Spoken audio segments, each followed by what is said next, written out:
অন্তর্বর্তী সরকারের সময়ে প্রভাবমুক্ত হয়ে কাজ করতে চায় দুর্নীতি দমন কমিশন দুদক। এই লক্ষ্যে আগে ফেলে রাখা দুর্নীতির অভিযোগগুলো খুঁজতে শুরু করেছে সংস্থাটি। এর মধ্যে শেখ হাসিনা সরকারের স্বরাষ্ট্রমন্ত্রী, তথ্য প্রযুক্তি প্রতিমন্ত্রী সহ 95 এমপির তালিকা করেছে দুদক। দ্বাদশ সংসদ নির্বাচনের আগে আওয়ামী লীগ ও জাতীয় পার্টির মন্ত্রী এমপিদের অঢেল সম্পদের খোঁজ পাওয়া যায়। অনেকের তথ্য নিয়ে ব্যাপক সমালোচনা হলেও কোনো প্রশ্ন তোলেনি দুদক। গণ অভ্যুত্থানের মুখে 5 আগস্ট সরকার পতনের পর দিশাহারা হয়ে পড়ে দুদক। তবে অন্তর্বর্তী সরকার গঠনের পর আবার নড়ে চড়ে বসেছে সংস্থাটি।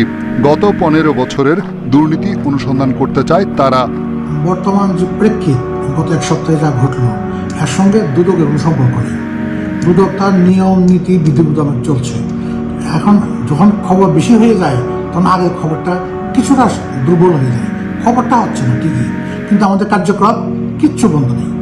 দুদক জানায় 95 মন্ত্রী এমপিদের সম্পদ অনুসন্ধানের তালিকা করা হয়েছে, যার মধ্যে রয়েছে সাবেক স্বরাষ্ট্রমন্ত্রী আসাদুজ্জামান খান কামাল, তথ্য ও প্রযুক্তি মন্ত্রী জুনায়েদ আহমেদ পলক, জাতীয় পার্টির মহাসচিব মুজিবুল হক চুন্নু, সংসদ সদস্য নিক্সন চৌধুরী, আনোয়ার হোসেন মঞ্জু।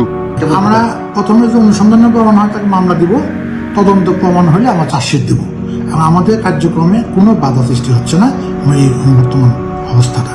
রাজনীতিবিদ ছাড়াও এস আলম গ্রুপ ও পুলিশের শীর্ষ কর্মকর্তাদের বিরুদ্ধে সুনির্দিষ্ট তথ্য রয়েছে দুদকের কাছে।